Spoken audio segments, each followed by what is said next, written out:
Welcome to Shawn property. இப்போ நம்ம பார்க்க போகிற சைட்டு வந்து பார்த்திங்கன்னா ஒரு அருமையான ரீசேல் ப்ராப்பர்ட்டி தாங்க பார்க்க போகிறோம். அது நல்ல ஒரு ரெசிடென்ஷியல் ஏரியாவில் குடுவாஞ்சேரி லொக்கேஷனில் தங்காபுரம் என்ற இடத்துல தான். இதுக்கு இன்னொரு நேம் வந்து பார்த்திங்கன்னா மூலக்கைனின்னு சொல்லுவாங்க. இப்போ நீங்கள் போகிற வழி ஆக்சிஸ் வந்து பார்த்திங்கன்னா ஸ்ரீராம் சங்கரி அப்பார்ட்மெண்ட் போகிற வழி ஆக்ஸில் தான் நம்மளோட ரீசேல் ப்ராப்பர்ட்டி வந்து அமைஞ்சிருக்குங்க.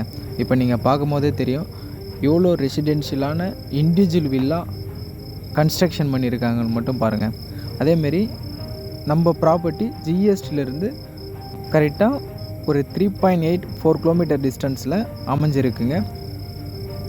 நம்ம நெல்லிக்குப்பம் ரோட்லேருந்து கரெக்டாக ஒரு 750 மீட்டர் டிஸ்டன்ஸில் நம்மளோட ப்ராப்பர்ட்டி வந்து அமைஞ்சிருக்குங்க. இப்போ நியர்பையில் ஸ்கூல்ஸ்னு பார்க்கும்போது Srima Vidyalaya school, SRM public school, Velammal ஸ்கூல்னு சொல்லிட்டு நியர்பையில் ஸ்கூல்ஸ்னும் இருக்குது. கரெக்டாக கைராம்பேடு ஜங்ஷனுக்கு முன்னாடி நம்மளோட ப்ராப்பர்ட்டி வந்து அமைஞ்சிருக்குங்க. நம்ம ரீசேல் ப்ராப்பர்ட்டியை பொறுத்த அளவுக்கு டிடிசிபி அப்ரூவ்டு.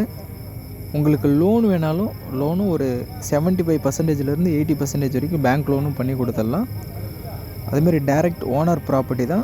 மொத்தம் 3 பிளாட் இருக்குது அவைலபிளாக. ஒன்று நார்த் ஈஸ்ட் கார்னரு, ஒன்று சவுத் ஈஸ்ட் கார்னரு, ஒன்று வந்து பார்த்திங்கன்னா சவுத் ஃபேஸிங்கு. ப்ராப்பர்ட்டி எல்லாமே 30 ஃபீட் ரோடு மேலே தான் இருக்குது. உங்களுக்கு பிளாட் ஏரியான்னு பார்க்கும்போது நார்த் ஈஸ்ட் கார்னரில் 2200 ஸ்கொயர் ஃபீட் அவைலபிளாகவும், சவுத் ஈஸ்ட் கார்னரில் 2200 ஸ்கொயர் ஃபீட் அவைலபிளாகவும், ஒரு பிளாட் வந்து பார்த்திங்கன்னா 1539 ஸ்கொயர் ஃபீட் அவைலபிளாகவும் இருக்குங்க. சைஸுன்னு பார்க்கும்போது 35க்கு 59 அப்படின்னு சொல்லிட்டு தான் சைஸ் இருக்குது. கார்னருன்றதால எப்படி வேணாலும் சப்டிஷன் பண்ணிக்கலாம்.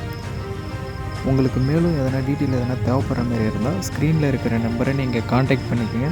மறக்காமல் யூடியூப் சேனலை சப்ஸ்கிரைப் பண்ணிவிடுங்க. நன்றி.